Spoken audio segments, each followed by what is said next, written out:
Bien, Monsieur le Ministre, je voulais vous dire tout le plaisir que nous avons à vous recevoir à nouveau et à faire le point sur les résultats d'un Conseil européen qui marque incontestablement une étape majeure pour la construction européenne. Je voudrais saluer le travail qui a été fait par le couple franco-allemand et ensuite qui a abouti à un nouveau traité adopté par les 26. Je voudrais saluer à la fois la forme et le fond. Le fond, on vous demandera peut-être de décrire la teneur de l'accord, mais la forme aussi, parce que on aurait pu proposer le traité à 17 et en fait on l'a proposé au 27 et ce sont les Britanniques qui se sont mis d'eux-mêmes en dehors de l'accord et peut-être pourrez-vous nous dire, donner des précisions sur la position justement des Britanniques. Je voulais vous demander aussi à propos de cet accord, est-ce qu'on s'oriente vers un traité à 26 ou un traité à 17 ? Est-ce que les 9 autres membres qui ont adhéré feront partie du traité ou non ? Et est-ce qu'il ne va pas y avoir une objection britannique possible sur le rôle de la Commission dans le traité ? Parce que la Commission est composée à 27 et elle va être impliquée dans le traité soit pour 26, soit pour 17. Et je terminerai pour cette introduction, sachant que bien entendu les parlementaires seront amenés à poser des questions sur la Serbie, dans laquelle nous nous sommes rendus ensemble. Je me souviens de ce voyage très intéressant. Quelle est la perspective d'octroi du statut de candidat de la Serbie ? Voilà, Monsieur le Ministre, je voulais vous remercier infiniment. Je crois que nous avons toujours plaisir à vous entendre avant, après les conseils. Et je voulais vous passer la parole et ensuite on passera aux questions-réponses. Monsieur le Président Lequillier, merci. J'allais dire mes chers collègues, mais oui, mes chers collègues, bonjour. Et merci de m'accueillir aujourd'hui en audition après ce Conseil européen du 9 décembre. Vous savez que Monnet disait que l'Europe se fera dans les crises et elle sera la somme des solutions apportées à des crises. Donc ça veut dire que compte tenu de l'importance des crises successives que traverse l'Europe, elle devrait sortir bien construite et bien renforcée. Sur le sommet lui-même, d'abord, je voudrais essayer de détruire un certain nombre d'idées. La première, c'est qu'on entend toujours, après ou avant un sommet,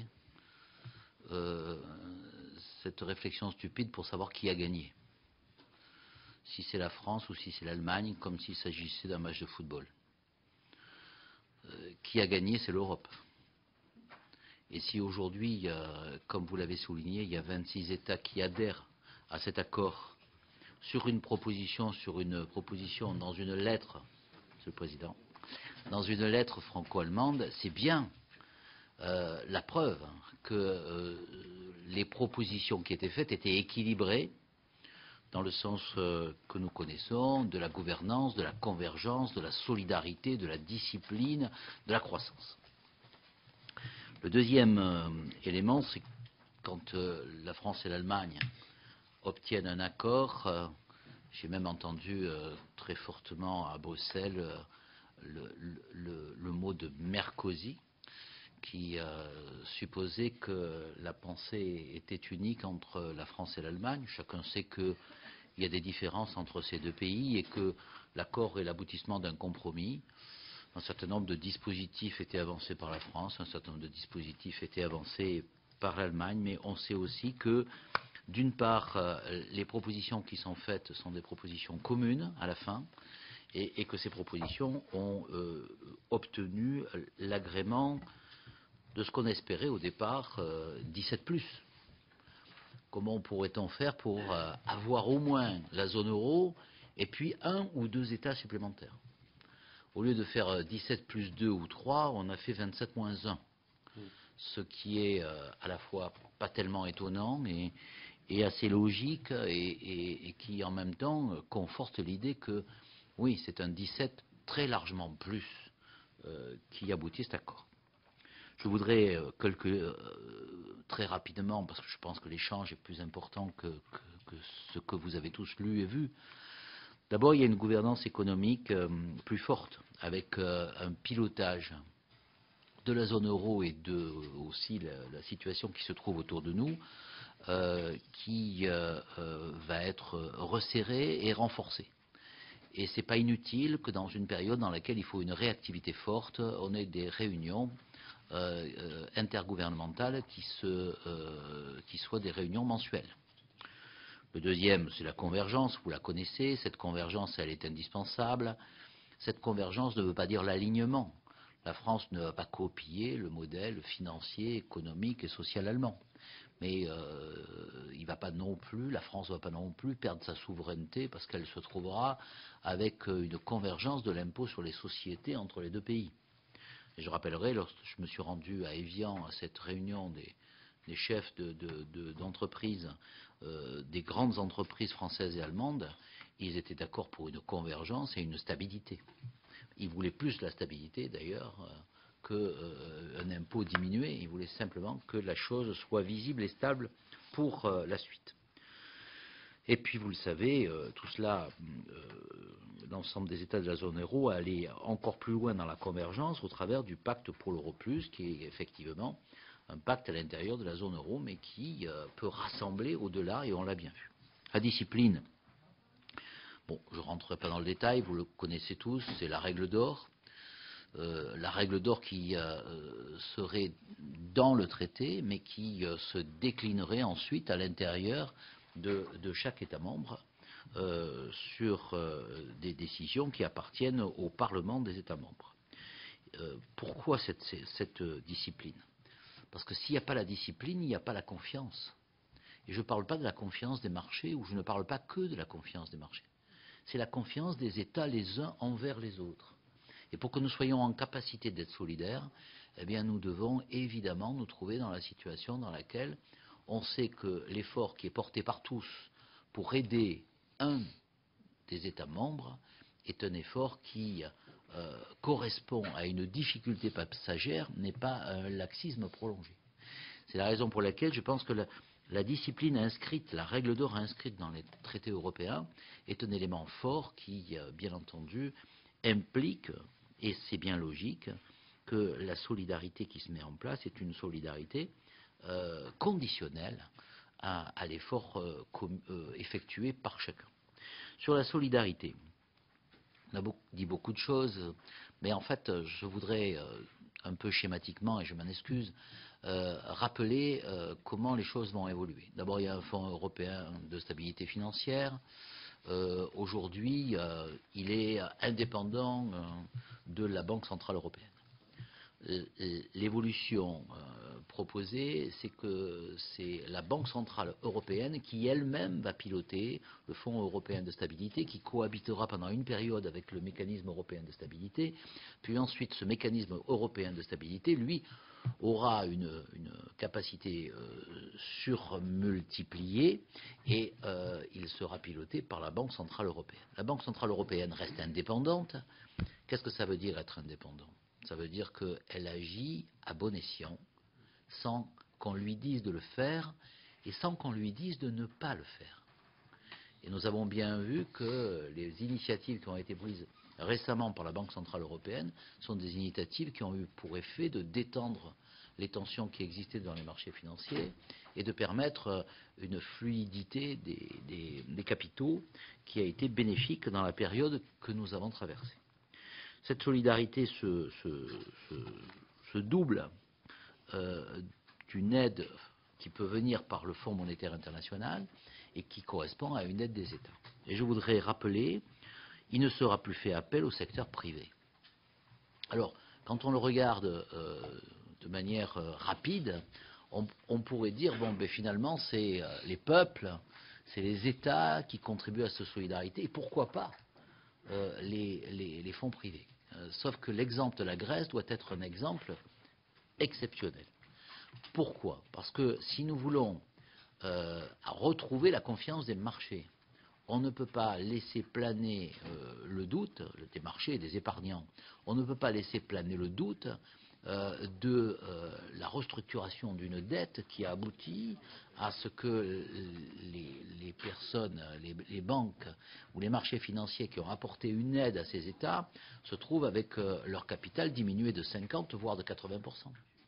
Et que si nous voulons avoir justement une stabilité et une confiance, il faut qu'effectivement, et c'était, je le rappelle, une demande de la France, qu'il ne sera pas fait appel au secteur privé pour alléger la dette d'un État membre. En ce qui concerne la non-signature du Royaume-Uni, puisqu'il faut quand même évoquer le problème, le Royaume-Uni dit je veux moins d'Europe. Et l'ensemble de la zone euro dit je veux plus d'Europe. Et le Royaume-Uni dit je veux moins d'intégration. Et l'ensemble de la zone euro dit je veux plus d'intégration. Et le Royaume-Uni, je ne veux pas de régulation des marchés financiers parce que je veux protéger une activité de la City. Et la France et l'Allemagne et l'ensemble des pays de la zone euro et bien au-delà, on l'a vu, veulent qu'il y ait une régulation des marchés financiers et une taxation des transactions financières que le Royaume-Uni refuse. On est donc dans une divergence, bien sûr, que nous devons respecter, mais en même temps, on nous a dit à un moment donné que la France et l'Allemagne allaient se trouver isolées à l'intérieur de la zone euro. L'isolement aujourd'hui est du fait du Royaume-Uni, de sa décision et d'une vision différente de l'Europe. Et je crois que c'est une bonne chose qu'il y ait eu cette clarification. Parce que ça veut dire que 26 pays sur 27 sont sur cette vision de l'Europe qui va vers plus d'intégration et qui cherche, dans un équilibre entre la solidarité et la discipline, construire la croissance et l'emploi de demain. Enfin, je passerai très brièvement, mais ça n'est pas des chapitres qui ont été négligés au sommet européen, sur l'approfondissement du marché unique. Vous savez qu'on n'est pas loin, à quelques détails près, du brevet unique européen. L'emploi est inscrit dans l'agenda européen, et en particulier l'emploi des jeunes et des personnes qui sont le plus éloignées du marché du travail. Et une politique de réindustrialisation de l'Europe est aussi à l'ordre du jour. D'autres sujets ont été abordés.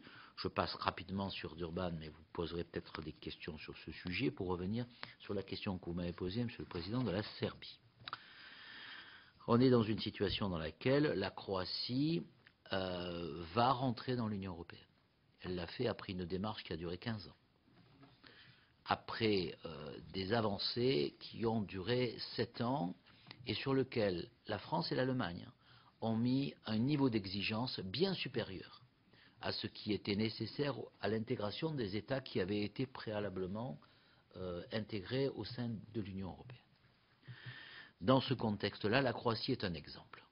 Si vous regardez la carte que j'ai sous les yeux, vous voyez bien que, et au-dessus de Lionel et de Jacques Miard, qui pour la circonstance sont côte à côte, vous voyez bien que il y a une petite tache blanche qui s'appelle la Suisse, il y a un grand pays qui s'appelle la Norvège au-dessus et l'Islande, et puis vous avez entre la Grèce, la Bulgarie, la Roumanie et d'autres pays, ce qu'on appelle les Balkans occidentaux. Ces pays ont été déchirés par la guerre d'une violence extrême, à la suite de l'éclatement de l'ex-Yougoslavie. Monsieur le Président, nous étions ensemble en Croatie, nous étions ensemble en Serbie, nous avons vu la ville martyre de Vukovar et nous avons vu combien la capacité de ces pays à se réconcilier était forte, mais que les tensions encore fraîches, c'est une guerre qui s'est menée sur le sol européen il y a à peine 20 ans et qui a entraîné des violences et des actes de barbarie inouïs. La Serbie a vocation à rentrer dans l'Europe. C'est un grand pays qui mérite d'y rentrer parce qu'il a fait beaucoup d'efforts en matière de travail avec le tribunal pénal international. Il a livré les responsables d'un certain nombre d'actes de barbarie. Il a fait des efforts en matière de droit et de respect des droits fondamentaux. Il est, cela est vrai, contigu avec le Kosovo, qui est toujours sujet à des tensions, avec une partie au nord du Kosovo qui est à grande prédominance serbe et sur lequel il y a des tensions fortes. Lorsque nous nous y sommes rendus, nous avons passé le message de la France, du soutien de la France à la Serbie pour qu'elle soit candidate, qu'elle ait le statut de candidat à l'entrée à l'Union européenne et qu'il était nécessaire de reprendre le dialogue avec le Kosovo. Aujourd'hui, le dialogue a été repris, les barricades ont été en grande partie levées, il reste la participation du Kosovo et des Kosovars aux forums régionaux. C'est une étape qui va être franchie et c'est la raison pour laquelle, à mon regret, je le dis à titre personnel, la Serbie n'a pas eu immédiatement le statut de candidat et elle l'aura probablement en février-mars. Mais pour ma part, je considère que ce pays doit rentrer dans l'Union européenne parce que l'Europe est faiseuse de paix et que ce grand pays est un élément qui doit maintenir la stabilité à l'intérieur de la zone considérée. Enfin, vous le savez, le Monténégro a été lui aussi décalé jusqu'au mois de juillet, là pour des raisons qui sont que les législations qui ont été votées par le gouvernement monténégrin n'a pas encore porté ses fruits en matière d'état de droit et de lutte contre la corruption. Je continue à penser que la meilleure façon, le meilleur service qu'on puisse rendre aux pays des Balkans occidentaux, c'est d'être excessivement exigeant, mais en même temps de leur offrir clairement une perspective européenne. Vous connaissez la position de la France. Les Balkans occidentaux, la Norvège et l'Islande, si elles le souhaitent, mais il n'y a pas de perspective dans le partenariat oriental. Et nous n'en avons pas donné lorsque le Premier ministre et moi-même nous sommes rendus à Varsovie pour le partenariat oriental et nous avons clairement dit à l'Ukraine, à la Biélorussie et bien évidemment à la Turquie qu'elle n'avait aucune perspective d'entrer dans l'Union européenne. L'Europe doit s'approfondir avant de s'élargir et doit augmenter ses exigences sur l'élargissement qui, quelquefois, dans le passé, comme l'entrée dans la zone euro, a été plus un acte de foi qu'un acte de raison. Voilà ce que je voulais vous dire en préambule, en m'excusant d'avoir été à la fois un peu trop long et un peu trop bref, et en étant à votre disposition pour essayer de répondre aux questions que vous ne manquerez pas de me poser. Merci infiniment.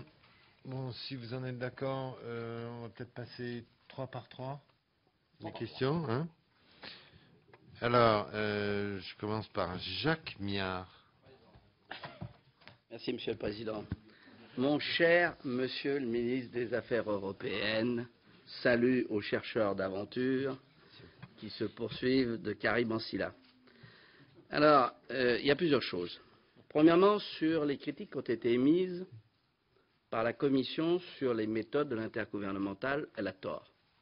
Il est parfaitement possible effectivement de faire des accords inter-C dès lors qu'on ne fait que renforcer un système qui est déjà sui generis en lui-même dans le pacte de stabilité. Donc sur ce point précis, le fait qu'on dise qu'on va avoir la Commission qui sera qu'en partie, je dirais, à 26 ou à 17, peu importe, par 27, c'est un faux débat. Ça, c'est un faux débat. Et sur ce point précis, il n'y a aucune, je dirais, empêchement technique pour le faire. D'ailleurs, l'Eurogroupe a fonctionné à 17 par rapport à tout un tas de choses et a utilisé des institutions. Bon. Donc ça, je ne suis pas du tout inquiet. Maintenant, il faut s'interroger sur le fond. Est-ce que cet accord est capable de répondre aux défis de la crise de la zone euro? Ma réponse est catégoriquement non. Et c'est facilement démontrable. Premièrement, sur la règle d'or. Une règle d'or, il faut savoir comment elle s'est écrite, mais je le maintiens, on ne peut pas écrire par avance dans un traité juridique des ratios juridiques face à l'économie qui est mouvante et changeante à souhait. Donc tout dépend de la... Je ne suis pas contre l'objectif politique. Tout dépend comment on va l'écrire. Je vous rappelle que la règle d'or est à l'origine de la crise mondiale de 29. Quand dans la Constitution autrichienne, il a été écrit que jamais le gouvernement autrichien, l'État autrichien, ne pourrait renflouer une banque, la Kreditanstalt. Et donc, tout est parti de là. Donc, il faut faire très attention, et on voit ce qui s'est passé aux États-Unis sur la règle d'or, où les bisbilles pour relever le plafond de la dette, ça devient véritablement un happening politique permanent. Donc, il faut faire très attention de la manière dont on écrit, tout en souscrivant à l'objectif qui est effectivement, il y a un moment, il faut aussi savoir maîtriser la dépense publique. Maintenant, qu'est-ce qui manque? Parce que qu'est-ce qu'on nous propose? On nous propose une nouvelle fois de traiter les dettes, alors que je le répéterai jamais assez, la dette est la conséquence et pas la cause. Et je vous invite à lire un article, j'en ai félicité son auteur, qui est dans le Figaro, qui est de Jean-Pierre Robin. L'euro français est surévalué de 12%, il a pris un critère, mais c'est bien plus pour les autres, c'est-à-dire c'est la perte de compétitivité dans la zone euro, et ce n'est pas avec la discipline budgétaire, bien au contraire, que nous allons pouvoir justement compenser la perte de compétitivité. Martin Wolf, d'ailleurs, l'analyse du Financial Times, l'a redit hier dans un article du Monde publié par Le Monde. Je connais bien Martin Wolf et je peux vous dire qu'il a raison. Donc ce n'est pas en focalisant sur le problème de la discipline budgétaire qu'on va y arriver. Je vais même plus loin. On est en train de bâtir quelque chose qui va ressembler à l'économie japonaise d'ici quelque temps. Ce que nous propose cet accord, c'est effectivement une politique déflationniste qui va nous mettre véritablement dans une camisole et qui va accélérer la crise, loin de la résoudre. Je le dis, et je le dis à des amis. Je ne le dis pas à des adversaires. Je dis que c'est une mauvaise politique que de croire que ça va sauver la zone euro. Et vous allez le voir rapidement, puisqu'actuellement, tous les experts disent qu'on va rentrer en récession et qu'on risque d'avoir moins 0,5 et non même pas 1 l'année prochaine. Donc on est dans un effet qui risque d'être dévastateur si, tout en essayant d'avoir des économies structurelles, on n'injecte pas dans l'économie par centaines de milliards au niveau européen, par la monétisation de la dette, pour l'investissement. Si vous ne faites pas ça, c'est perdu de chez perdu. Alors là, on a un problème. Vous nous avez dit, Monsieur le Ministre, tout à l'heure, que effectivement la Banque centrale indépendante verrait comment elle piloterait le FSF. Excusez-moi du peu, mais j'ai entendu exactement le contraire dans la position allemande. Exactement le contraire. Si, je suis désolé. De ce côté-là, j'ai entendu exactement le contraire, à savoir que ce n'était pas véritablement à la Banque centrale de piloter soit le FSF ou le mécanisme européen de stabilisation. Donc on a un réel problème. S'il n'y a pas rapidement la monétisation, je ne donne pas cher de la zone euro dans les mois qui viennent.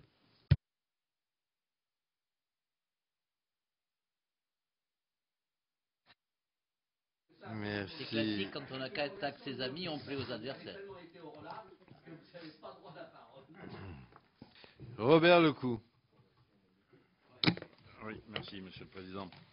Oui, vous avez évoqué, Monsieur le Ministre, la taxation des transactions financières. Moi, je souhaite revenir sur ce sujet parce que les taxes unilatérales existent déjà dans certains pays à travers le monde. Et moi, je suis de ceux qui sont convaincus qu'il faudra que nous y arrivions à cette taxation des transactions financières. En effet, je pense que le monde financier doit contribuer à l'effort collectif dans la situation où nous nous trouvons aujourd'hui. Or, il faudra bien que certains avancent, hein, et moi je pense que peut-être il faudra que la France avance aussi. Mais je voudrais savoir où en est l'Europe dans les discussions européennes. Qu'est-ce qu'il en est? Car incontestablement, l'efficacité serait bien entendu plus grande avec l'instauration d'une taxation au niveau planétaire, à l'échelle planétaire. C'est l'efficacité totale. Mais l'Europe est aussi une étape. Il faudra peut-être que la France en soit une avant, mais l'Europe en est une. Qu'en est-il sur cette taxation des transactions financières, Monsieur le Ministre? Si bien, Marietta Carmoni. Merci, Monsieur le Président. Monsieur le Ministre, j'aurais souhaité effectivement d'abord vous poser une question à laquelle, d'une certaine manière, vous avez répondu concernant le mécanisme européen de stabilité. Vous avez répondu tout à l'heure, effectivement, concernant le secteur privé, puisque la décision a été de ne pas faire appel au secteur privé, et je tenais à le dire, nous le regrettons quand même. Mais il y a deux autres volets un petit peu sur ce sommet. Il est question de sanctions. Et on voit très bien que dans cet accord, des sanctions automatiques vont tomber en cas de déficit excessif avec une harmonisation fiscale et un rôle accru de Bruxelles. Est-ce que vous ne trouvez pas paradoxal de donner plus de pouvoir à des institutions qui sont quand même apparues très faibles dans la crise de tous ces derniers mois? Ça, c'est quand même une question que tout citoyen peut se poser. Et on voit aussi que la rigueur sans forte légitimité de ceux qui la portent, les dirigeants en tout cas ne craignent-ils pas qu'il y ait là aussi un fort mouvement d'opinion contre l'Europe et à travers le propos de notre collègue tout à l'heure, effectivement c'est des questions aussi que les citoyens se posent. Enfin, un dernier élément, c'est sur la récession. Plusieurs instituts annonce une contraction de l'activité de l'ordre d'1,5% l'année prochaine dans la zone euro. Est-ce que cette perspective fait-elle partie des variables prises en compte par le sommet? J'aimerais connaître un peu plus des éléments. Merci. Merci beaucoup. Je vais vous passer la parole, Monsieur le Ministre. Oui. Mais je voulais vous demander, peut-être est-ce trop tôt, hein, la question que j'ai posée tout à l'heure, mais est-ce que c'est un traité destiné à être à 26 ou à 17? Si c'est trop tôt, si c'est pas encore déterminé, je comprends bien. La question qui s'est posée et qui se pose encore en partie aujourd'hui, c'est de dire, et vous avez vu qu'il y a eu un débat sur ce sujet, faut-il un traité? Le six-pack n'est rien d'autre qu'une discipline budgétaire. Le Fonds européen de stabilité n'est rien d'autre qu'un mécanisme de stabilité et de solidarité. Si on doit franchir une étape supplémentaire, c'est pour justement augmenter cette stabilité, cette solidarité et cette discipline, pour pouvoir avoir un climat de confiance à la fois à l'intérieur de l'ensemble des pays qui le souhaitent et à l'extérieur. Donc, pour répondre d'une autre façon à la question, un certain nombre de choses peuvent être faites sans qu'on ait recours à un nouveau traité. Mais si on veut un mécanisme européen de stabilité qui ait une puissance plus importante que celle pour laquelle il a été destiné initialement, et une règle d'or qui ne soit pas une règle qui serait appliquée de façon disparate à l'intérieur de l'ensemble de la zone euro ou des pays européens, il est nécessaire de le mettre dans un traité. L'autre question, c'est faut-il le faire à 17 ou à 26? Je dirais presque à 27. Parce qu'il faut qu'on considère que le Royaume-Uni continue à faire partie de l'Europe, mais n'est pas dans une situation dans laquelle il adhère à cette intégration supplémentaire. Je vois mal, et ça serait assez peu fair-play, que le Royaume-Uni puisse dire je ne veux pas, mais j'empêche tous les autres d'avancer dans une voie qu'ils ont décidément, librement choisie. Donc, à la fois, il y a eu toute une partie pour laquelle il ne pourrait pas s'y opposer à cause des nouveaux traités. Il y a une petite partie sur laquelle il y a un doute juridique qui va être levé, et les éléments qu'on a sur le plan juridique sur le nouveau traité sont plutôt rassurants à partir de l'ensemble des juristes qui ont été consultés pendant cette période. Pour répondre à Jacques Miard sur oui, l'intergouvernemental est légitime. Il est légitime. On se pose toujours des questions. Y aurait-il plus de légitimité à ce que dirait la Commission qu'à ce que diraient les représentants des États de pays démocratiques, des chefs d'État ou de gouvernement? Me paraît pas anormal qu'on se pose ce type de questions. Et on ne peut pas dire à la fois il y a urgence et vous devez intervenir, et refuser aux chefs d'État et de gouvernement en charge des affaires de leur pays et qui ont une légitimité démocratique, et en France, je dirais, plus qu'ailleurs, élu au suffrage universel, le président de la République a toute légitimité pour prendre les décisions qui incombent. Est-ce que la réponse est suffisante? Je me garderai bien de dire que c'est le sommet historique, qu'avant il n'y avait rien et qu'après il n'y aura plus rien. Mais je crois qu'une étape décisive a été franchie. Et l'étape décisive, elle a été franchie sur un signe. C'est qu'il n'y a pas un pays de la zone euro qui a contesté le projet franco-allemand, inspiré de la lettre franco-allemande. Il y a presque tous les autres pays qui ont, en responsabilité, adhéré à ce projet. Ce qui veut bien dire qu'il y a aujourd'hui une lucidité accrue, un danger accru, et une lucidité devant ce danger qui est accru et qui permet justement de passer à une étape ultérieure qui, à mon avis, est irréversible. Est-ce que la règle d'or est tout? Non, la règle d'or n'est pas tout. Mais, et sortant de ma réserve, est-ce que vous pensez qu'un pays comme l'Allemagne pourrait continuer à assumer la dette d'un pays comme la Grèce si nous n'avions pas une règle globale qui fasse qu'on soit sûr que l'ensemble des pays font des efforts légitimes pour se trouver dans une stabilité financière et ne pas creuser les déficits? Donc il me semble que la règle d'or pour tous, c'est Rousseau, qui ne doit pas être la lecture philosophique principale de Jacques Miard, mais qu'il devrait lire, parce qu'il y a des aspects qui peuvent lui reprendre. Voilà.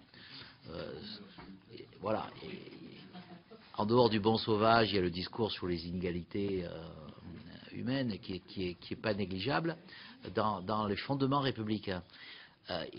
Rousseau dit que la liberté, c'est l'obéissance à la loi qu'on s'est soi-même prescrite. Si l'ensemble des États membres se prescrivent la même loi, ils ne perdent en rien de leur souveraineté, et en même temps, ils ont augmenté leur confiance et donc leur possibilité de solidarité les uns vis-à-vis des autres. Alors, la discipline ne suffit pas. Je l'entends justement de la part de M. Miard, mais je l'entends aussi sur d'autres députés. Mais ça n'est pas que le mécanisme qui est mis en place. Ça n'est pas que la règle d'or, ça n'est pas que la rigueur budgétaire, ça n'est pas que la discipline qui est mise en place. C'est en même temps un mécanisme plus puissant qui est aujourd'hui destiné à justement avoir par la solidarité et la discipline retrouver le chemin de la compétitivité, de la croissance et de l'emploi. Et je dirais, quoi d'autre comme méthode? Faudrait-il faire encore un plan de relance? Avec quel argent? L'argent que nous prêterait pas l'ensemble des marchés financiers. On le voit bien, et je me permets de m'inscrire en faux.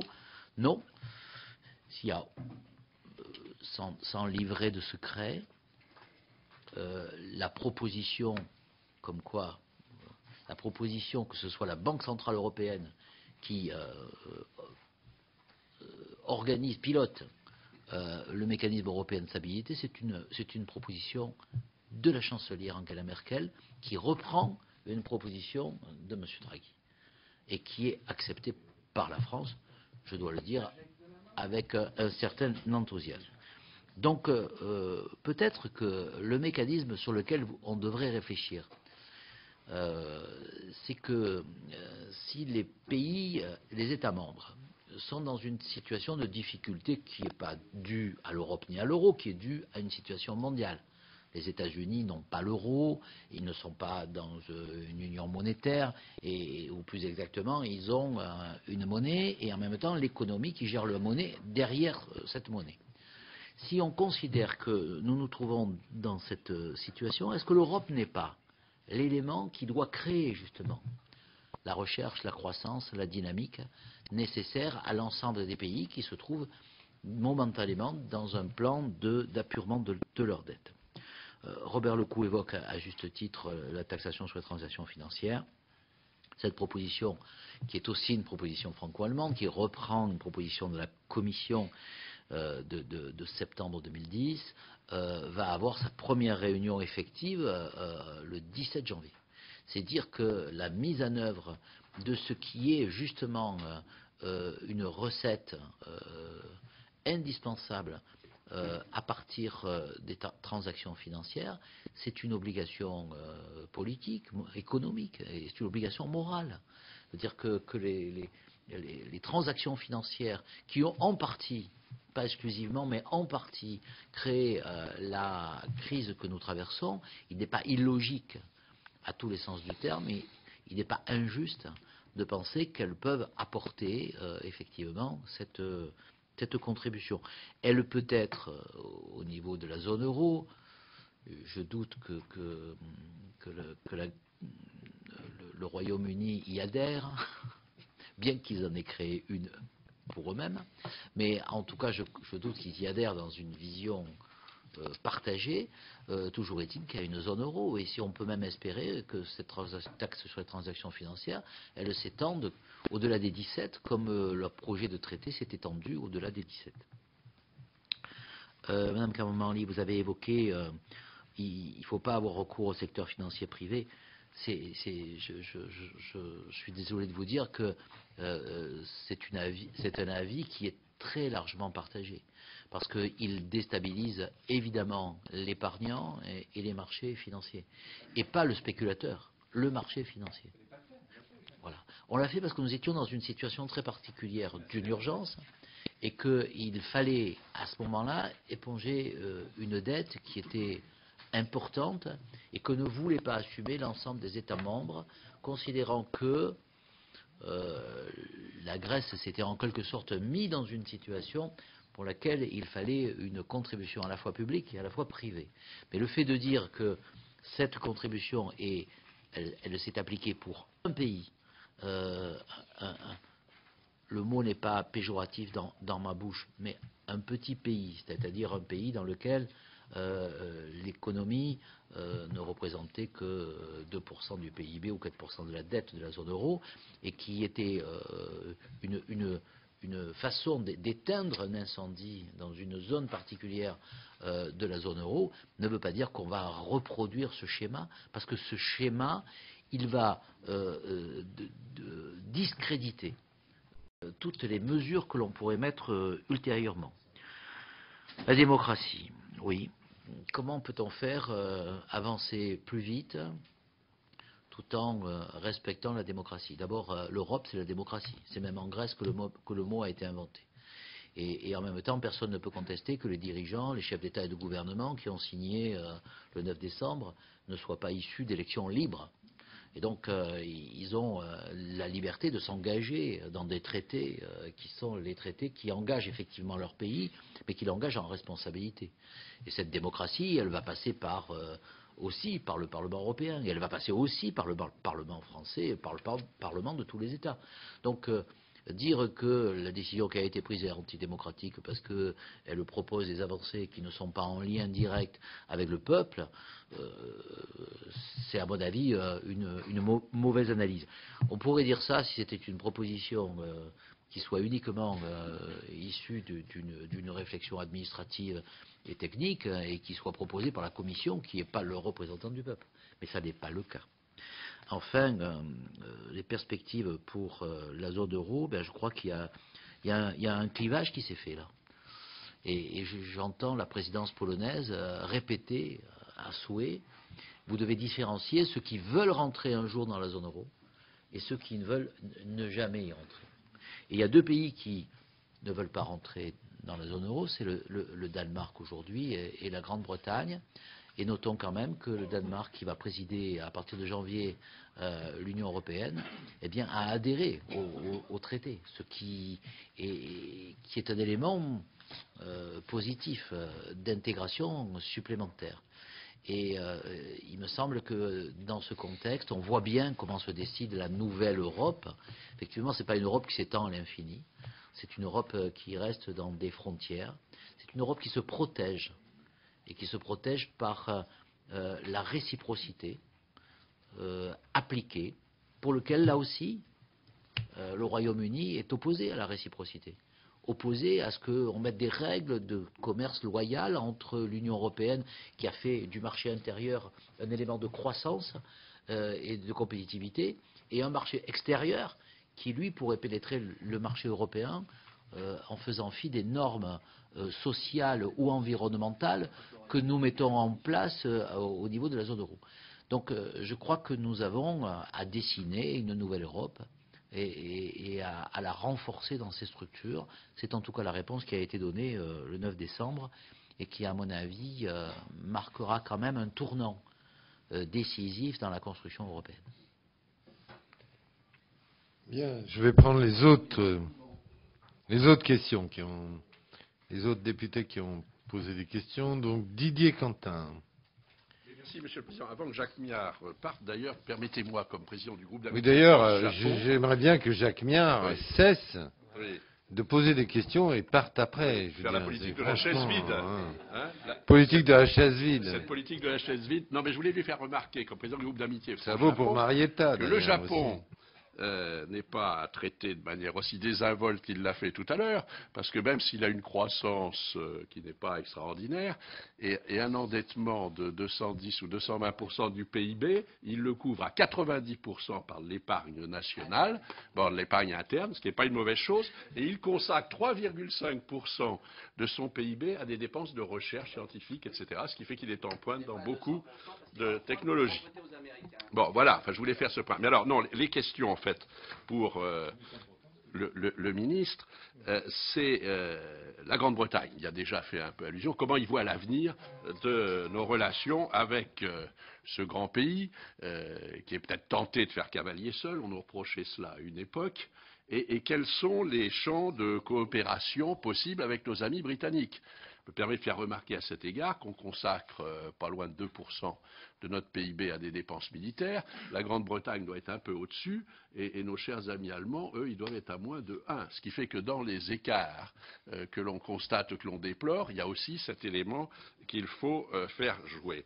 Par ailleurs, pouvez-vous, Monsieur le ministre, nous préciser l'action de la Banque centrale européenne pour fluidifier, si je puis dire, les marchés bancaires et permettre ainsi aux entreprises, qu'elles soient grandes ou petites, et aux ménages d'accéder dans des meilleures conditions possibles au crédit. Car la question essentielle pour l'avenir est sans doute celle de la relance et de la croissance. Alors, quels sont les gisements de croissance, si je puis dire, exploitables dans un avenir proche? Et comment amener à concilier rigueur, même si le terme est un peu récusé dans la longue interview donnée par le président de la République hier dans un journal du soir pour les Parisiens et du matin pour les provinciaux comme moi, puisque le mot est récusé, mais concilier rigueur et relance, qui avait fait employer à Madame Lagarde une expression qui lui avait été reprochée, enfin qui n'a pas fait Flores, qui était relance.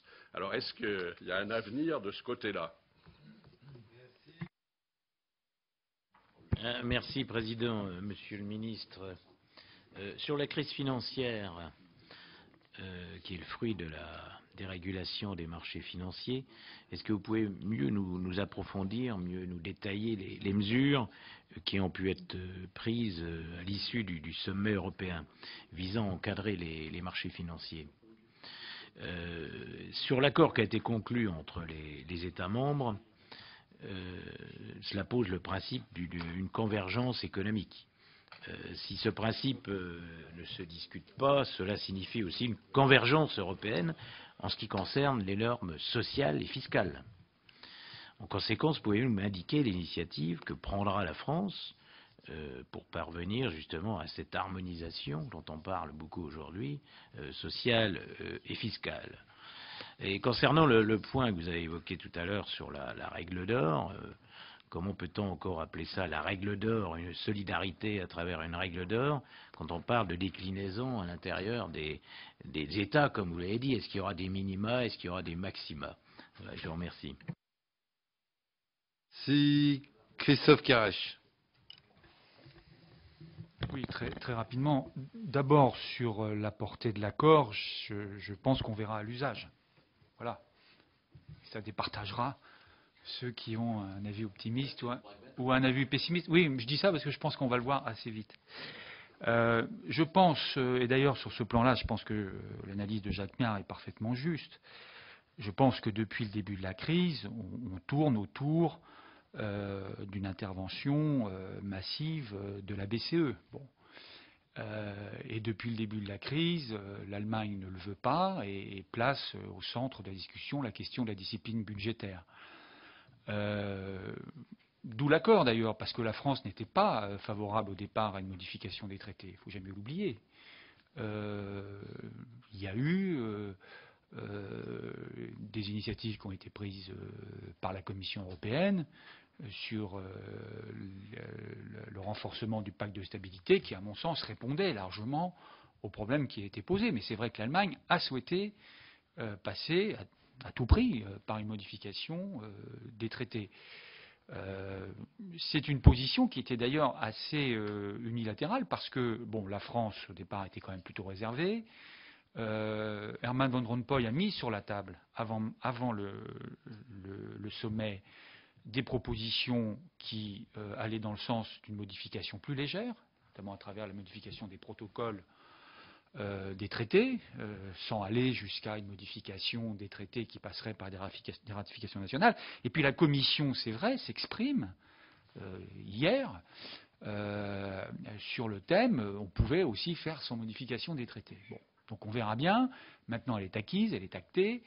Il va falloir la mettre en œuvre avec toutes les incertitudes, à la fois juridiques et politiques, que cela implique. Parce que, évidemment, il y aura un moment où les choses viendront quand même devant les représentants nationaux. Bon. Mais d'un certain point de vue, disons qu'au moins ce préalable, qui est posé par l'Allemagne depuis des mois et des mois, il est derrière nous. Bon. Donc maintenant, la question, c'est de savoir comment on avance sur le reste. Et comment on avance sur le reste, honnêtement, les réponses sont aussi assez, je trouve, pas suffisantes. La BCE, pour le moment, il n'en est toujours pas question. Alors, il en est question sous l'angle, vous l'avez dit, de la gestion du mécanisme européen de stabilité. Mais enfin, moi, ce que j'ai compris, c'est que c'était une assistance technique. Donc ça s'arrêtait là. Il s'agit simplement que la BCE donne, et c'est très bien d'ailleurs, donne son expertise à la mise en place de ce mécanisme. Il n'a jamais été question, à ma connaissance, que, pour le moment, ce mécanisme ait la possibilité d'avoir recours aux liquidités de la BCE. Même si j'ai compris que la France l'avait demandé. C'est-à-dire que la France a demandé effectivement que ce mécanisme puisse avoir une licence bancaire. Elle l'avait demandé en tous les cas en septembre dernier, et manifestement, ce n'est pas le cas. Donc maintenant, tout va tourner, je pense, beaucoup de discussions, et notamment par rapport à la pression des marchés, va tourner sur la mise en place de ce mécanisme, comment il va pouvoir répondre à cette pression des marchés. D'abord, est-ce qu'il est suffisant? Moi, je ne suis pas capable de le dire, mais je pense qu'il est plafonné à 500 milliards d'euros. Est-ce que ça sera suffisant? Est-ce qu'il va y avoir un débat là-dessus? Je me pose des questions. Deuxièmement, comment il va être mis en place? Parce que L'objectif, c'est de le mettre en place d'ici juillet 2012. Je rappelle que le mécanisme de stabilité, la différence avec le fonds, c'est qu'il comporte des fonds propres, c'est-à-dire qu'il y a 80 milliards de fonds propres, de capitaux, qui sont amenés par les États. Ben oui, mais ça veut dire que pour la France, c'est 15 milliards. Alors moi, je ne sais pas comment la France va sortir 15 milliards de son budget d'ici juillet 2012 pour apporter, oui c'est ça, hein, parce que jusqu'à présent le fonds de stabilité ne fonctionnait que sur de la garantie d'emprunt. Hein, d'où d'ailleurs ces difficultés, parce que évidemment, en plus avec le problème du AAA, le fonds de stabilité est incapable d'augmenter son impact financier. Donc on passe au mécanisme européen, au mécanisme de stabilité, au MES, mais le problème c'est que le MES, il suppose quand même des fonds propres, et je ne vois pas aujourd'hui, je pense que la France va avoir du mal à trouver 15 milliards pour mettre dans ce mécanisme. Bon. Par ailleurs, donc, on est encore sur beaucoup d'interrogations. Sur le secteur privé, moi personnellement, alors je trouve que c'est plutôt une bonne nouvelle. J'ai toujours été. D'ailleurs, c'était la position de l'ex-président de la BCE, et je pense qu'il a eu raison. Alors là, pour le coup, je sais que c'est. Enfin bon, on peut faire de la démagogie là-dessus, c'est assez facile, mais le fait d'avoir mis le secteur privé dans la résolution de la crise grecque a un coût extrêmement important aujourd'hui, d'abord pour les banques, parce que quand même, s'il faut les récapitaliser, c'est parce qu'il y a eu aussi la crise grecque qu'ils y ont participé, et puis surtout, c'est que ça fait fuir tous les investisseurs, évidemment. À partir du moment où vous dites à des investisseurs, achetez de la dette, mais vous savez, s'il y a un problème de solvabilité, vous en serez de votre poche pour la moitié ou peut-être plus, c'est vrai que on ne peut pas dire que ce soit extrêmement encourageant. Donc là-dessus, je trouve que c'est plutôt une bonne décision. Mais ceci dit, je pense vraiment qu'on est loin du compte sur la contrepartie en termes de solidarité. En fait, j'en termine avec une question, Pierre. Oui, mais qui nous concerne nous. Je voudrais savoir, et je le pose aussi à Pierre Lequillier, bon, on est dans le semestre européen. Le semestre européen, il a commencé l'année dernière, et là, il se met en place 2012. Semestre européen, c'est quand même toutes des étapes. Bon, là, on est à l'examen de croissance, je crois, de la Commission, etc. Bon, j'ai quand même noté que l'Assemblée nationale interrompait ses travaux fin février. Il me semble que entre la fin février et le mois de juin, il y a une étape du semestre européen qui s'appelle les plans nationaux de réforme et les programmes de stabilité qui doivent être soumis l'un et l'autre au Parlement pour avis. Et donc la question que je me pose et que je vous pose, c'est comment l'Assemblée nationale, dès lors qu'elle arrête ses travaux fin février, se met en disposition de faire que les parlements nationaux puissent se prononcer, ce qui est maintenant ce qui est inscrit dans notre règlement, je crois, qui a une force réglementaire. Comment le Parlement français va se prononcer sur ces documents? Je ne peux pas, puisque la question m'est adressée, je ne peux pas répondre aujourd'hui. Il faudra effectivement que j'en parle au président de l'Assemblée, mais ça m'étonnerait honnêtement, puisque le principe est qu'il n'y a pas de session, ça m'étonnerait que ce sera une année exceptionnelle. Cela dit, je peux peut-être trouver une solution. Oui, moi c'est difficile, parce que normalement il y a un contrôle de la Commission, du Conseil européen en fin de semestre. Par contre, je peux peut-être imaginer, bon, tu me poses la question, c'est vrai, on n'y avait pas réfléchi, ce qui est un tort, mais on peut peut-être envisager de faire en tout cas un semestre européen à l'intérieur de la Commission, je veux dire. Ça, je peux peut-être réunir la Commission, effectivement, même hors session. On peut faire ça. Voilà, après, André Schneider. Bien, merci Monsieur le Président. Monsieur le Ministre, l'essentiel a déjà été dit. Je serai donc très bref.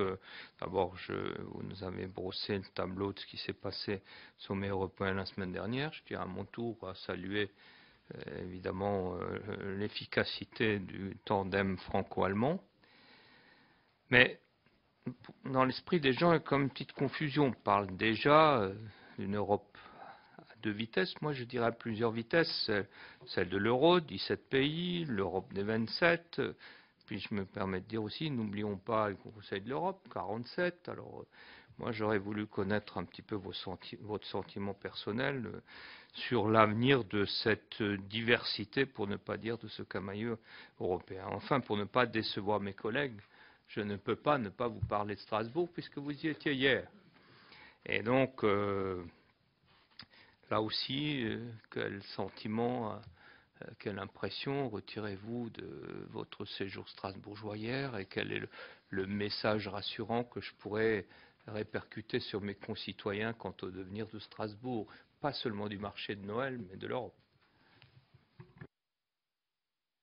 Oui, merci Monsieur le Président. Nous étions la semaine passée avec Jérôme Lambert en Chine. Et alors je sais bien qu'on sort de l'Europe, mais on a quand même noté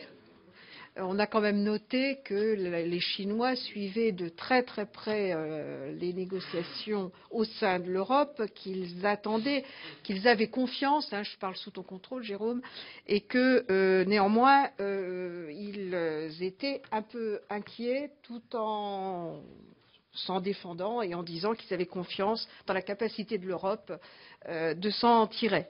Moi, je voudrais savoir, est-ce qu'on a une idée de quand pourra se tenir le sommet Union européenne-Chine qui a été repoussé en raison de la crise et quel rôle éventuel vous voyez, Monsieur le Ministre, à la Chine dans la suite de cette crise européenne, puisqu'il n'oublie pas que nous sommes des clients fort importants. Oui, merci, Monsieur le Président. Je voudrais prolonger la question qui a été posée tout à l'heure par Didier Quentin sur la situation économique et la nécessité d'une relance. Je crois qu'il apparaît de manière de plus en plus évidente que la menace d'une récession se précise dans les différents pays européens. On peut même dire qu'un certain nombre d'ingrédients paraissent être maintenant très clairement réunis. Le premier ingrédient, c'est la persistance d'une crise de confiance. Le second ingrédient, c'est la raréfaction croissante des ressources publiques qui permettent de soutenir les économies. Et par conséquent, il n'est pas du tout impossible que dès le début de l'année prochaine, notre souci principal ne soit pas seulement de traiter la dette souveraine, mais également de soutenir l'activité économique. Or, on ne voit pas tellement pour le moment les leviers sur lesquels on peut agir, ou plus exactement, il apparaît qu'il ne peut en réalité en exister qu'un seul, c'est les crédits bancaires à l'économie. Or, ce que dit Bâle III, ça n'est pas ça. C'est exactement le contraire. Et la Commission est en train de préparer maintenant des textes, un projet de directive et un projet de règlement qui auront pour objet de faire entrer Bâle III en application dans l'ensemble européen.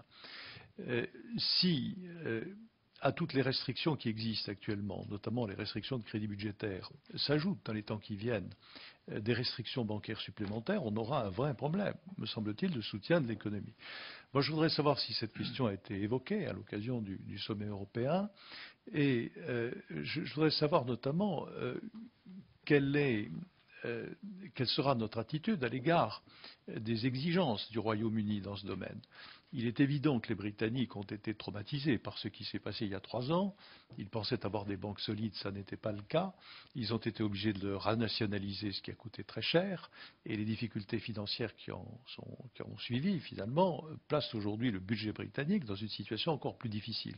D'où leur volonté d'être extrêmement exigeants en matière de règles prudentielles appliquées aux banques.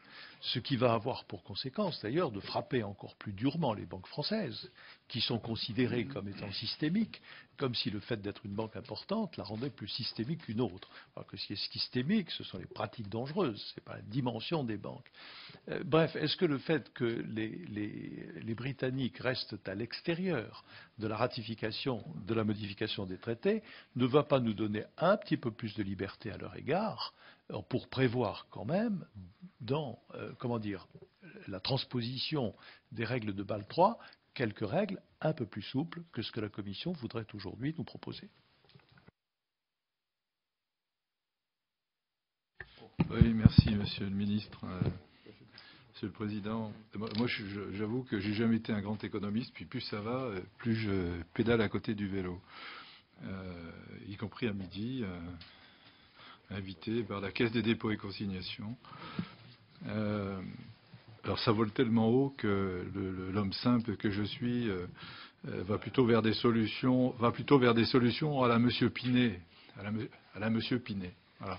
Parce que je suis né tout de suite après la guerre et ce que je sais, c'est quand c'est 14-18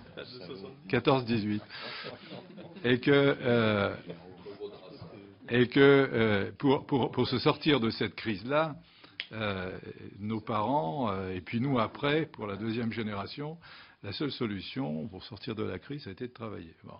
Alors on parle de chaises musicales fiscales, on parle d'un tas de choses, mais on parle jamais vraiment de recettes supplémentaires, du fruit du travail, de la réindustrialisation des pays de l'Union européenne et notamment de la France. Bon, on sait que même pour l'export, on est en panne parce qu'on ne produit plus assez, sauf les avions et puis les vins et les spiritueux. Non, ce sont les deux matières qui poussent. Alors, Monsieur le Ministre, on m'a un peu rionné tout à l'heure quand je parlais sur le même sujet que mon président de France-Japon, à savoir notre excellent ami et compétent Didier Quentin, sur le fait que l'épargne française, le taux est quand même relativement haut puisqu'il est aujourd'hui à 16,8. L'Allemagne est à 17 et des poussières. On m'a dit que ça ne suffisait pas et que le président de la République l'avait dit hier, mais je ne l'ai pas entendu, le président de la République hier, que ça ne suffisait pas pour faire le joint avec les sommes qui étaient nécessaires. Simplement, l'exemple pris sur le Japon, qui est une île, comme chacun le sait, comme la Suisse est une île, en termes également de financement, sont deux îles très différentes, mais ce sont deux îles sur le plan sur ces plans financiers. Le Japon, c'était l'euphorie avec 23% en 75. En 97, c'est tombé à 11,4%. Alors, à 23%, c'était l'euphorie et il s'auto-finançait. En 97, et maintenant c'est encore moins, c'était la dépression. Et M. de Romanet expliquait tout à l'heure que personne, en dehors de l'Union européenne, ne veut prêter de l'argent aux Européens. Bon. Alors, à quel pourcentage du taux d'épargne français faut-il aller pour qu'on puisse s'en sortir nous-mêmes et en plus, le fruit du travail, le fruit de la restructuration industrielle, y compris à l'intérieur de l'Union européenne, peut-être avec une TVA particulière, pour que produire français et acheter français, annoncé par le président de la République il n'y a pas si longtemps, qui est un très bon slogan que je fais mien et depuis longtemps, parce que ce n'est pas tout à fait nouveau, mais en tout cas, je crois que j'arrive à peu près à non pas être un expert, mais à regarder comment, d'une manière simple, on peut progresser dans ce bazar, parce que nous, à peu près, on voit, mais nos administrés, nos électeurs, ils ne comprennent pas, mais alors, rien de tout ça. Alors, éclairez-nous, Monsieur le Ministre. Jérôme Lambert. Écoutez, moi, je trouve que tout ce qu'on dit les uns et les autres, permettez-moi, je ne porte pas de jugement, mais j'écoute et j'essaie de comprendre. En tout cas, je trouve que tout ce qui a été dit par les uns et les autres, d'ailleurs y compris par vous, Monsieur le Ministre, ça va de soi, est fort intéressant. Mais quand j'entends la plupart de mes collègues s'exprimer sur l'ensemble des bancs, je vois quand même que, à la suite de cet accord que l'on considère encore une fois comme un accord historique, je ne sais pas le combienième c'est, il y a eu 23 sommets, je crois, depuis 2008, et puis 8 ou 9 au moins qui ont été qualifiés de sommets de la dernière chance. Enfin, on arrive à un énième accord, mais il n'empêche que quelques jours après, à peine, quand on laisse un peu retomber la pression, quand on quand on examine et quand on fait appel à quelques-uns pour nous éclairer un peu mieux, on se rend compte, et à juste titre à mon avis, que l'ensemble de toutes celles et tous ceux qui sont exprimés aujourd'hui, et bien au-delà de nous, c'est le cas en général, manifestent encore beaucoup de scepticisme, voire quelquefois même d'inquiétude. Parce que finalement, mais je vais le redire à ma façon, en quelques mots, le résultat auquel on est parvenu à l'occasion de ce sommet, alors bien sûr, on peut se noyer dans des détails techniques qui ont une certaine importance, mais c'est toujours le même résultat, c'est-à-dire avec plus ou moins de bonheur et plus ou moins de méthode. Mais c'est encore un peu plus de rigueur, et de rigueur pour qui? Pour l'économie réelle. Les ménages, bien sûr, mais d'une manière générale pour l'économie réelle. Où est la rigueur pour l'économie que je qualifierais d'économie entre guillemets, d'économie spéculative? Moi, je pense que ce sont eux les responsables. C'est le système spéculatif qui est responsable. C'est en aucune manière l'économie réelle qui va se retrouver, encore une fois, comme ça a été dit par les uns et les autres, à leur façon, moi je le dis à la mienne, mais qui se retrouve aujourd'hui devant encore un mur infranchissable, ou qui risque d'être infranchissable. On nous parle de crise de la dette européenne, bon, bien sûr, mais on sait bien, ça a été rappelé par plusieurs, que le Japon est 3 fois plus endetté que nous, pas peu ou prou, les États-Unis 50% de plus. On ne me parle pas de crise de la dette du Japon, on ne me parle pas de la crise de la dette des États-Unis. Pourquoi on me parle de la crise de la dette européenne? Pour moi, ce n'est pas une crise de la dette. La dette n'est pas la raison de la crise. Ce n'est pas la vraie raison. Donc, et il me semble encore une fois que ce sommet, énième sommet de la dernière chance, s'attaque au problème de la dette, mais s'attaque en aucune manière aux raisons profondes de cette crise. Voilà. Mais ça a été dit par les uns et les autres, je redis à ma façon. Voilà. Je considère qu'il n'y a plus de questions. Le ministre n'en veut plus d'ailleurs. Non, parce qu'après. Alors, je lui passe la parole. Je ferai remarquer à Christian Carèche que c'est la seule photo où il y a 2 Français. Voilà. Donc, il y a des choses comme ça où les Français, dans leur entre guillemets, arrogance, considèrent que quand ils sont 2 sur 27, il faut qu'ils soient 2 sur 28. 1 sur 27, il faut qu'ils soient 2 sur 28. En dehors de l'anecdotique situation de la photo de famille, je voudrais d'abord dire que la Grande-Bretagne reste sur la photo de famille, parce que c'est la première question qu'on m'a posée. Elle reste sur la photo de famille. Il fait une drôle de tête. Il fait une drôle de tête, Cameron, sur la photo. Oui, je pense que c'est dans la situation dans laquelle on est. D'abord, on est d'accord avec la Grande-Bretagne sur une politique énergétique. Ensuite, on est d'accord avec la Grande-Bretagne, avec... Les Français et les Anglais ou l'Europe? Quelle est la politique? Non, les Français. Les Français. Français. On est Français. On est d'accord sur le fait de libérer un pays d'un dictateur en mettant en commun, sous l'égide de l'OTAN, nos forces armées. Et comme cela a été intelligemment souligné, les 2 armées qui ont une capacité opérationnelle aujourd'hui, c'est l'armée britannique et l'armée française. C'est aussi un pays avec lequel on a une vision de l'organisation des budgets européens où on cherche à faire de l'efficience plutôt que de rajouter éternellement du plus, et qu'on voudrait plutôt dépenser mieux que dépenser plus.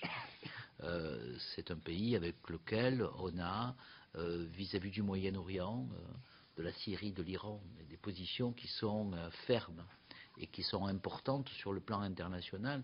De les afficher est important sur le plan international, de les afficher comme telles. Néanmoins, il il y a une divergence qui apparaît depuis longtemps et qui est apparue plus forte aujourd'hui et qui tient à l'économie. L'économie britannique est basée sur la City, l'économie française est basée sur l'agriculture et malgré la désindustrialisation qui s'est produite dans un monde compétitif, on peut considérer aussi que l'Europe continue à avoir une politique industrielle et de réindustrialisation. Donc on est dans une sorte de divergence qui ne veut pas dire que la Grande-Bretagne doit quitter l'Union européenne, mais qui répond un peu à ce que j'essaierai de répondre tout à l'heure. Eh bien, il faut accepter qu'il y ait des États qui acceptent des vitesses différentes d'intégration et même des degrés différents d'intégration, parce que les économies ne sont pas toutes similaires, les histoires ne sont pas similaires, les stratégies nationales ne sont pas similaires, et on n'est pas dans les États-Unis d'Europe, et donc il est logique que chacun défende les intérêts de son pays. La deuxième question qu'évoquait Didier Quentin est le problème de relance ou rigueur. Voilà. Les deux en général, oui.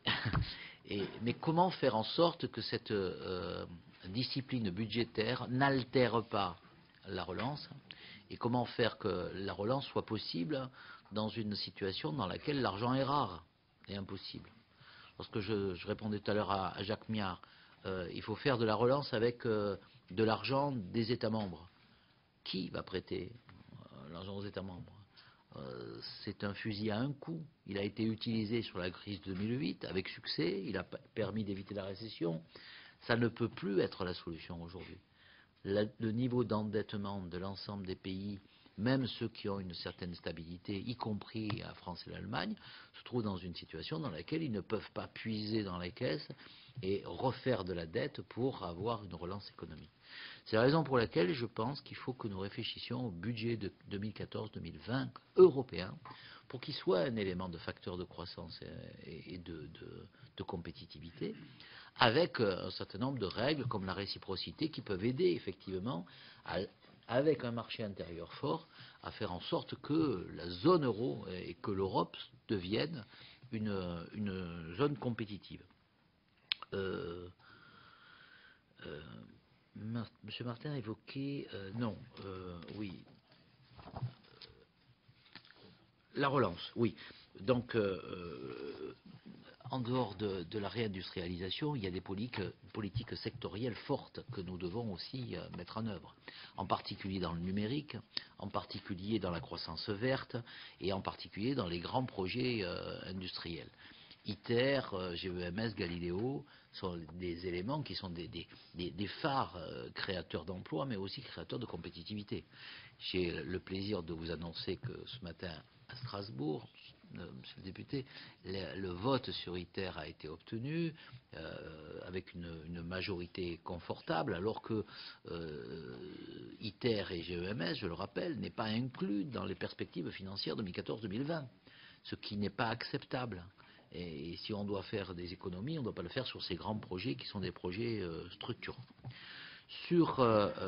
Donc marché intérieur, compétitivité avec réciprocité sont les éléments. Enfin, Michel Barnier met une dynamique dans le marché intérieur qui, à mon avis, doit pouvoir profiter à terme. Convergence, quelle mesure? Convergence fiscale. Oui, dans le cadre du pacte pour l'euro plus, on a envisagé déjà la convergence fiscale. Cette convergence fiscale, elle est dans une stratégie plus globale et elle s'associe à une convergence sociale. On ne peut pas imaginer qu'il y ait uniquement une convergence fiscale. Alors déjà, on a les assiettes communes de l'impôt sur les sociétés qui sont en train de se mettre en place. Il y a la taxe sur les transactions financières qui sont aussi une forme de convergence ou d'accord ou d'harmonie fiscale, et l'harmonisation rapide dans l'année qui va venir de l'impôt sur les sociétés entre la France et l'Allemagne. C'est des signes forts qui vont montrer que cette convergence n'est pas une copie. J'entends de temps en temps des caricatures qui disent la France va se mettre à copier le système social de l'Allemagne en matière de maladie, en matière d'assurance maladie ou en matière d'autres.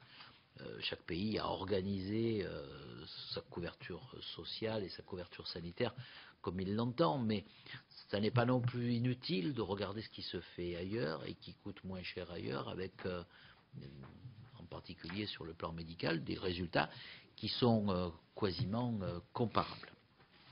En ce qui concerne la question que posait Christian Carrèche, c'était la BCE. La BCE. Oui. Pourquoi nier qu'il y avait une divergence de point de vue entre la France qui souhaitait qu'elle joue un rôle et l'Allemagne qui, au contraire, était beaucoup plus restrictive et considérait qu'elle ne devait pas agir. Finalement, elle a agi en toute indépendance. Elle a baissé son taux directeur de 1%. Elle l'a fait en coordination avec l'ensemble du système bancaire international. Et elle a donc garanti la liquidité des banques. Donc on voit bien que lorsqu'elle surveillera, pilotera le mécanisme européen de stabilité, je ne dis pas qu'elle va l'alimenter de manière massive et sans contrôle, mais elle sera quand même la mieux placée, la Banque Centrale Européenne, pour voir lorsqu'il sera nécessaire d'intervenir. Je rappelle également que l'intervention a déjà eu lieu de manière majeure, à hauteur de 200 milliards d'euros. Donc ça veut dire qu'on n'est pas aux 2000 milliards que certains évoquaient pour avoir un fonds européen de stabilité financière et qui garantisse toute situation, mais on est quand même à des interventions spontanées qui sont loin d'être négligeables et dans un mécanisme dans lequel on se retrouvera, à mon avis, avec beaucoup plus de stabilité. Si vous regardez aussi que le Fonds monétaire international pourra intervenir, et la question de Christian Carrèche est juste, s'il faut injecter 15 milliards pour la France, comment fait-elle? Elle le fait d'abord sur 5 ans, donc ça ne... Si j'osais, je dirais ça ne fait plus que 3 milliards et ça devient à ce moment-là un challenge que la France peut remporter pour avoir, comme il l'a très bien dit, les 80 milliards de base de fonds qui sont plus des garanties mais qui sont un véritable fonds alimenté par les États membres et qui permettent de surmultiplier à ce moment-là la possibilité de crédit et d'intervention. Donc ça veut dire quand même que je conçois que toutes les incertitudes ne sont pas levées. Ça veut dire quand même qu'on voit bien que le mécanisme se renforce et que entre le moment où on est allé éteindre l'incendie avec un camion de pompiers en Grèce parce qu'il y avait besoin de prendre des mesures immédiates et avec les moyens du bord, je dirais, on voit bien que les pare-feux petit à petit se mettent en place et qu'on est en train d'évoluer vers une sécurisation complète du risque d'incendie à partir de l'ensemble des mécanismes qui sont mis en place. André Schneider donc évoquait cette Europe à 2 vitesses. Oui, elle est à plusieurs vitesses. Voilà. Dire que après, est-ce que c'est pénalisant de dire ce qu'il faut dire qu'il y en a qui sont en avance ou il y en a qui sont en retard. Il y en a qui sont dans un statut qui correspond à l'intérêt de leur pays. Vous ne me verrez pas critiquer le Royaume-Uni parce qu'il a décidé, qu'il a pris la décision qui est la sienne. Voilà. Je peux simplement constater qu'il est isolé à l'intérieur de l'Union européenne et qu'il n'a pas la même vision d'avenir de l'Europe que nous. Et quand je dis nous, c'est les 26 autres États membres. Pour autant, Schengen est sur 26 États. Oui, 6. La zone euro est à 17. La Croatie viendra à faire aboutir à 28 le nombre des États membres. Je ne souhaite pas que la Grande-Bretagne quitte l'Union européenne. Je pense qu'elle est utile, mais je pense on ne doit pas l'obliger et la forcer à rentrer dans la zone euro, mais elle ne peut pas non plus empêcher la zone euro de progresser vers plus d'intégration quand elle est mise en danger. Donc on est dans une situation qui me paraît logique. Strasbourg, Qu'est-ce que c'est beau Strasbourg, Monsieur Schneider. Surtout lorsque le marché de Noël est en place et que les lumières illuminent la cathédrale et qu'on peut à côté manger une choucroute alsacienne de grande qualité. Donc voilà. Bien entendu, cette ville est une ville symbole. Et si le Parlement européen y est, c'est parce que c'est inscrit dans les traités. Je me suis permis de commettre une tribune dans un journal alsacien local qui rappelle pourquoi c'est Strasbourg. Ne serait-ce que parce que du haut de la délégation française à Strasbourg, vous avez une vue sur la forêt vosgienne d'un côté et une vue sur la forêt noire de l'autre côté. Et que c'est quand même une ville qui se souvient que beaucoup de Français et d'Allemands sont morts de manière violente et dans des luttes constantes et fratricides, et que ça fait 60 ans que ça ne se produit plus. Et que donc on peut espérer que les 60 ans ou les 70 ans qui vont arriver continueront à faire de Strasbourg cette ville symbole. Et pour alimenter encore votre confiance et notre confiance dans l'avenir, ce matin, une décision d'achat d'un nouveau bâtiment nécessaire a été effectuée, alors que 2 achats se faisaient sur la ville de Bruxelles, ce qui veut bien dire que le Parlement européen continue à considérer que les 2 sites sont à la fois nécessaires et viables.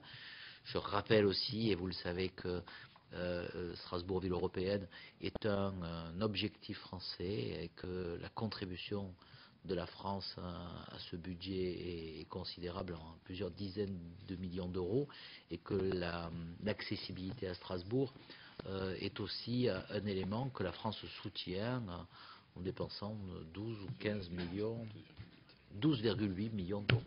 Donc voilà, ça n'est pas négociable parce que c'est dans les traités, et ce traité que nous allons envisager ne devrait pas non plus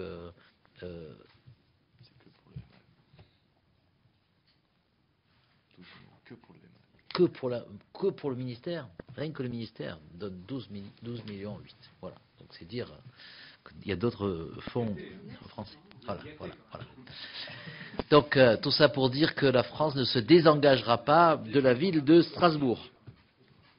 Alors, la Chine. Oui, la Chine. Il y avait un rendez-vous Union-Chine qui était le 25 octobre. Et puis, il a été reporté.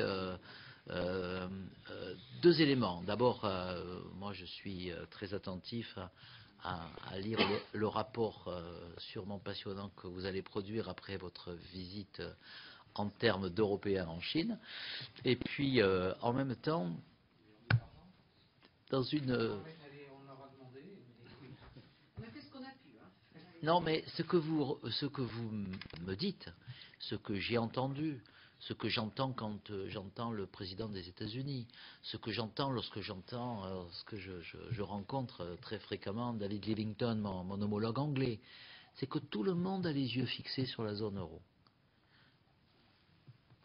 Très certainement par amitié pour l'Europe, très certainement par amour pour la France, qui est un grand pays pour lequel tout le monde a beaucoup de considération. Peut-être aussi un peu parce que tout le monde dépend de tout le monde. Et que cet élément-là est un élément nouveau qui doit, peut-être pas par solidarité spontanée, mais par organisation bien conduite, amener des pays comme la Chine, les États-Unis et le Royaume-Uni à dire nous sommes attentifs à ce que ça se passe bien, parce que si ça se passait mal, ça se repasserait mal aussi pour notre économie. Et donc, c'est un des éléments de confiance. La mondialisation a amené l'interdépendance.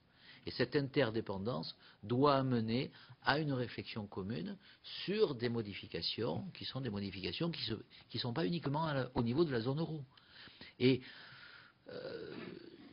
de façon un peu maladroite, je vais dire qu'on a eu l'impression que les dirigeants allemands ont progressé dans leur considération du risque que la zone euro avait et que l'Europe et donc l'Allemagne avait aussi. eh bien, j'ai l'impression aussi que cette appréhension du risque est devenue mondiale. Au niveau des dirigeants chinois, au niveau des dirigeants nord-américains, comme au niveau de l'ensemble de l'économie mondiale. C'est la raison pour laquelle je pense que on doit continuer à avoir un dialogue avec la Chine. Vous savez très bien qu'on peut avoir des partenariats commerciaux avec la Chine, mais qu'en même temps, quand la France dit réciprocité, elle dit commerce loyal. Et quand elle dit commerce loyal, ça veut bien dire qu'il faut qu'un certain nombre de critères soient acceptés par les Chinois pour faire en sorte que notre travail, nos échanges commerciaux se fassent sur la base de la loyauté et de l'équité. M. Diefenbacher a aussi évoqué la relance et la régulation. Sur les mesures nécessaires pour renforcer le secteur bancaire, effectivement, la mise en œuvre de Bâle III est anticipée et arrive en 2012. Pour autant, ça ne devrait pas avoir de conséquences dans la zone euro et en France sur les liquidités possibles et les prêts envisagés, parce que déjà depuis longtemps, les banques françaises ont une capacité à se recapitaliser. Rappelle qu'elles ont été sollicitées à hauteur de 60 milliards lors de la première crise de 2008, qu'elles se sont retrouvées ensuite avec la dette grecque sollicitée au niveau de 50% de 10 milliards d'euros, et qu'elles avaient eu la capacité en un semestre de recapitaliser à hauteur de la difficulté qu'elles avaient vis-à-vis de la dette grecque. Donc les banques devraient pouvoir renforcer suffisamment leurs fonds dans les délais qui leur sont impartis pour prêter en toute sécurité et continuer à faire que l'économie réelle puisse être alimentée, comme d'ailleurs les collectivités territoriales. Et ça a été un des rappels à l'ordre que le Premier ministre a effectué il y a quelques jours auprès de l'ensemble des banques. Elles bénéficient aussi de mesures de soutien de la Banque Centrale Européenne, dont c'est le rôle, et qui le fait autant que besoin. Monsieur Voisin évoquait le désendettement. Oui, alors les Français sont écureuils et sont fourmis, et l'État est plutôt cigale, si on regardait les choses. En tout cas, l'État français est plus endetté que les ménages français. Bon. Pour autant, il n'y a pas de balance ou de vase communicant entre l'un et l'autre. Il y a effectivement plus de danger pour un pays lorsque les ménages sont endettés et que le pays est endetté, comme c'est le cas par exemple aux États-Unis, où la fragilité de l'économie américaine tient à cette double situation. Néanmoins, on peut considérer que le fait que les Français aient un niveau d'épargne entre 15 et 17, je ne sais plus exactement, 16-8, est un élément qui est rassurant, parce qu'il montre bien que cette dette peut être, entre guillemets, circonscrite à l'ensemble de notre territoire et ne dépend pas, ne pourrait ne pas dépendre en tout cas d'investissements étrangers. Ce qu'il faut donc, c'est continuer à faire le désendettement public. On peut difficilement envisager que par un grand emprunt, l'ensemble des Français contribueraient suffisamment massivement au désendettement du pays pour avoir un effet de relance. Mais il n'est pas inutile de garder en mémoire cet élément qui est un élément fort. L'épargne française est supérieure à la dette française. Et donc, l'épargne des ménages est supérieure à la dette française. Quand on dit ça, il faut être très prudent, parce qu'un certain nombre de nos concitoyens considèrent que cela veut dire qu'il suffit de prendre l'épargne des Français pour combler la dette, ce qui est bien entendu ni votre intention, ni la mienne. M. Lambert a évoqué l'inquiétude et le scepticisme parce que, pense-t-il, la rigueur est pour l'économie réelle et la difficulté, c'est qu'on ne maîtrise pas l'ensemble des marchés financiers. C'est vrai qu'au niveau européen, un certain nombre d'actions ont été menées, mais vous avez aussi constaté que, puisque tout le monde dépend de tout le monde, c'est les marchés internationaux donc ils doivent être mis en contribution. Lorsque je passe sur la taxation des transactions financières qui ont été évoquées, mais la régulation des ventes à découvert, des CDS nus qui permettent de se garantir d'une éventuelle situation de dette sur l'intérêt, les directives sur les marchés d'instruments financiers. Tous ces éléments-là sont en train de se mettre en place. Ils sont encore plus compliqués de se mettre en place parce qu'ils se mettent en place au niveau international. Mais autant, pour faire un parallèle, autant je pense que les pays européens ont compris que la crise pouvait amener à l'explosion de l'euro et à défaire l'Europe qui a été patiemment construite. Je crois que l'ensemble des économies mondiales ont compris aussi que cette économie virtuelle et spéculative pouvait avoir des effets hautement néfastes sur l'économie réelle. Donc je pense que l'ensemble des instruments qui ont été mis en place et renforcés au moment du G20 peuvent, à mon avis, être des éléments essentiels pour la régulation financière indispensable. Je ne partage pas votre avis. Je pense que vous dites que ce n'est pas une crise de la dette. C'est une double crise. Voilà, il y a deux phénomènes qui se sont conjugués. Vous l'avez constaté, nous le constatons tous. D'abord, il y a une dette qui a été créée. Cette dette, elle a été créée, ça ne sert à rien de dire c'est la faute à ceux qui nous ont précédés. La dette, elle a été créée pour maintenir le même niveau de vie que nous avions, alors que nous avions une capacité à produire qui était en compétition avec des pays émergents qui avaient failli par émerger et qui demandaient légitimement leur part de richesse et d'augmentation de leur niveau de vie. Donc, c'est un constat. Et si, et quand, plus exactement, si vous vous rappelez des hommes politiques qui ont proposé la rigueur à une période où nous n'étions pas face au mur de la dette à rembourser. Raymond Barre, souvenez-vous des attaques qu'il a subies lorsqu'il proposait d'avoir une gestion financière rigoureuse. Bon. Et Alain Juppé, lorsqu'il a je ne me suis pas rendu compte qu'il y avait une rigueur particulière ou une proposition particulière. Ah, oui, c'est-à-dire qu'il y avait arrêté les dépenses, non, il y avait un arrêt de la dérive, c'est pas pareil. Voilà. Donc, on voit bien que chaque fois que quelqu'un parle de rigueur et qu'il appelle le peuple en disant regardez, nous sommes en train de nous endetter et nous perdons une part de notre capacité à investir, etc. Eh bien, c'est quand même, dans les démocraties, c'est aussi le peuple qui porte une part de cette responsabilité. Donc je n'accepte pas l'idée qu'il y aurait des dirigeants qui auraient amené les peuples au bord du gouffre. Les peuples ont choisi démocratiquement ce qu'on leur disait et ils ont quelquefois voulu croire ce qu'on leur proposait comme des recettes, alors que d'autres prônaient la réalité économique de manière plus juste et plus rigoureuse. Et puis, à cette dette, et vous avez raison, s'est ajoutée une dérégulation totale des marchés financiers qui a fait que, à l'économie réelle, s'est superposée une économie virtuelle avec une capacité de spéculation et une automaticité des réponses des marchés financiers qui a entraîné une dérégulation.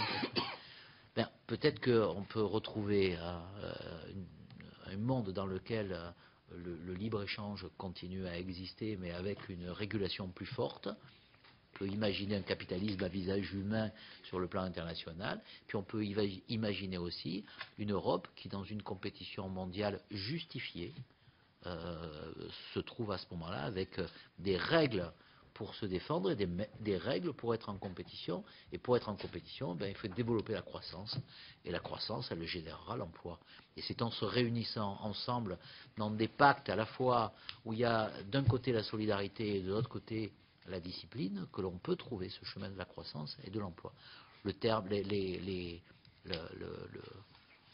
Plus personne ne peut plus parler autre chose que de rigueur, et il suffit que la France ou les Français lèvent un tout petit peu la tête pour regarder ce qui se passe autour de nous.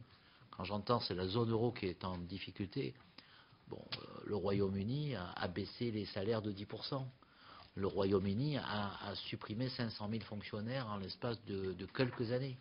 Bon, le Royaume-Uni a un nombre d'enfants pauvres qui est largement supérieur, au-dessous du seuil de pauvreté, largement supérieur à ce qui existe en France. Et si vous vous tournez vers l'Espagne, qui a vécu un boom économique avec une bulle immobilière financière majeure, eh bien vous trouvez 20% de taux de chômage, le double de la France. Et est-ce que la France, lorsqu'elle a appliqué un plan qu'on a appelé de rigueur, est-ce qu'elle l'a fait porter sur les plus faibles? Non. 82% des 2 plans qu'a présenté le Premier ministre interviennent sur non pas sur l'économie réelle, mais sur les grands acteurs économiques et sur les personnes qui sont des possédants. Donc, est-ce qu'on a pour autant diminué nos prestations sociales, renoncé à notre pacte de solidarité? Non. Est-ce qu'on a pour autant renoncé à augmenter de 15% l'allocation adulte handicapé? Non. Est-ce qu'on a renoncé à faire 15% de plus pour le minimum vieillesse? Non. Est-ce qu'on a renoncé à multiplier par 4 les lits de soins palliatifs? Non. Donc, la rigueur, elle peut ne pas être sur l'économie réelle. Elle peut être simplement sur la capacité que nous avons à essayer de faire des efforts, et que ces efforts, effectivement, ne pénalisent ni l'économie réelle, ni l'ensemble des personnes les plus fragiles dans notre société. C'est ce que le gouvernement fait avec succès, et je continue à avoir beaucoup de confiance dans cette Europe qui a passé de l'Europe naïve à l'Europe réaliste, mais en même temps à l'Europe courageuse et conquérante, et à une Europe plus intégrée. Jamais, au début de ce mandat, les plus européens d'entre nous n'auraient imaginé qu'on franchisse autant d'étapes décisives dans l'intégration européenne. Bien, sur cette conclusion optimiste que je partage totalement, je voudrais remercier le ministre d'avoir consacré autant de temps pour répondre à chacune et chacun des députés qui sont